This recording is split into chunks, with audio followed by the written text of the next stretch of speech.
mga ka-Best Buys, at nandito po ulit tayo sa ating bagong vlog. And for today's vlog po natin, tayo po ay mag-testing ng inverter welding machine sa ating inverter gasoline generator. Pero bago po ang lahat, kung kayo po ay hindi pa nakaka-subscribe, pakipindot lamang po ang subscribe button at pakipindot na rin po ang notification bell para po kayo ay updated sa lahat ng mga video na ginagawa ng Best Buys Mindoro.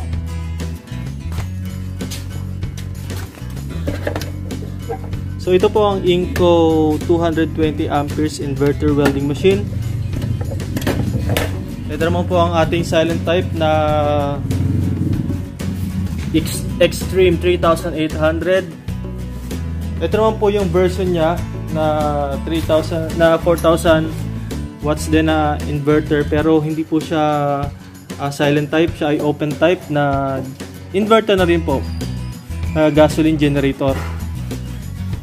So ngayon po ay tetestingin natin kung kakayanin ba niya ng dalawang generator na ito na magbuhay o paandarin ang ating Inco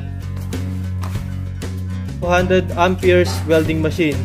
So ang gagamitin po natin ay 6013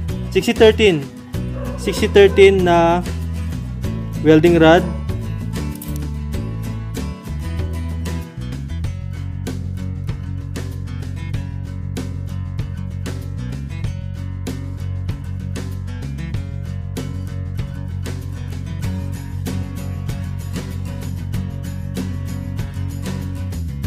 So, without further ado po, let's start na po siguro natin ang ating pag-video.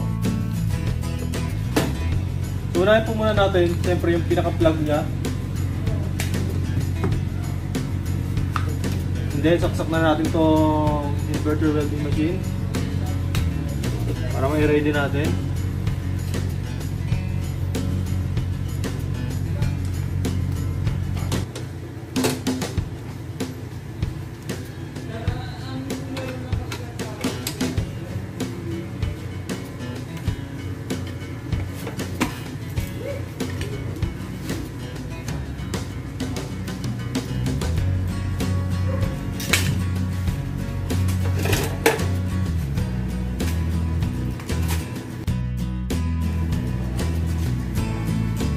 Start po natin ang ating inverter generator. So sa hindi pa po nakakaalam, ito po ang Extreme 3800 na inverter generator.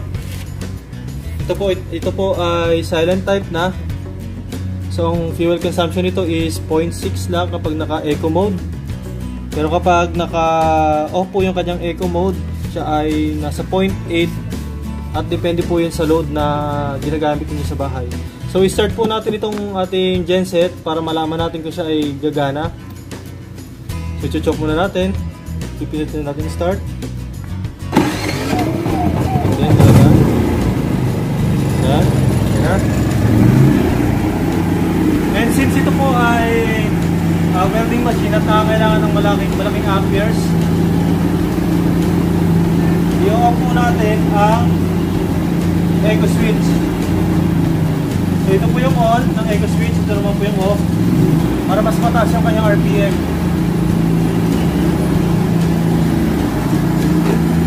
Bubuhayin po natin ang welding machine.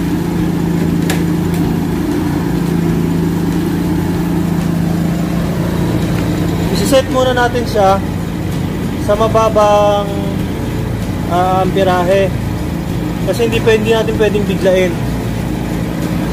So nakaset po siya sa 50 at susubukan natin mag-welding sa 50 amperes.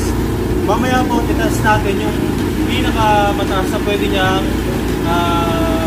gawin o pwede niyang i-accommodate dito sa welding machine na 200 amperes.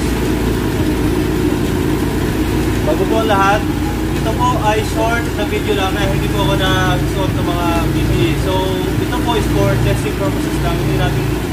Hindi naman po ako magtatagal, kaya naka-goggles lang po ako.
sana ma-cut yung kanyang pag-weld sa 60 amperes, 50 amperes na pala, 50 amperes.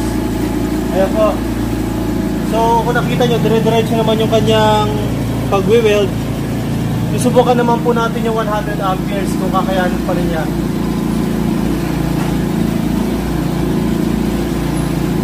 Ayan. So nakaset na po siya sa 100 amperes. Susubukan po natin kung kaya pa rin accommodate ang generator yung 100 amperes.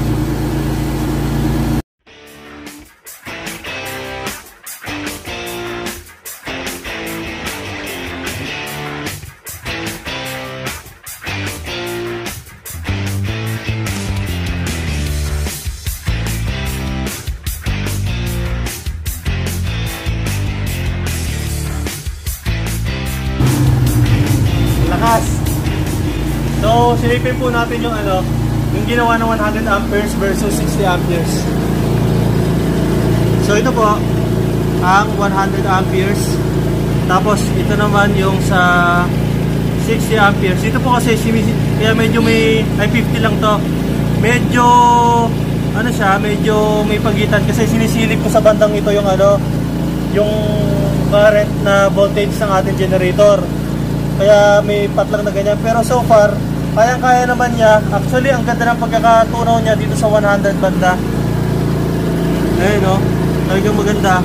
Makikita naman natin na parang lumuluha lang siya. Tapos dito, since 60 amperes ang 50 amperes ang ginamit ko dito, medyo mas manipis yung patama sa kanya. Pero overall, kung talagang gagamitin natin yung generator na ito, kayang-kaya pala. Kasi hindi naman sa masyadong compensate sa pangangailangan ng generator na ito. So ito, ang ating silent time. Ngayon, itetest naman natin yung ating open time na extreme, which is 4,000 watts din. 3,600 ng kanyang rated power.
So, ito na. After tanggalin yung mga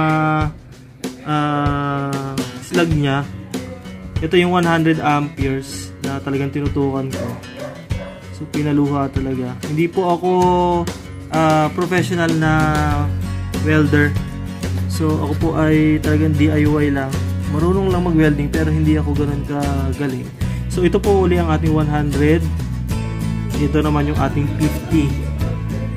So pang spot lang, talagang pwede. Maganda. Actually, depende naman talaga yan sa kamay ng ng nagwe-weld. Hindi yan sa hindi yan sa kung ano pa man. Talaga nasa kamay ng nagwe-welding yan. Ito napakaganda po talaga. 100 amperes. Ang ganda ng pagkakasunog sa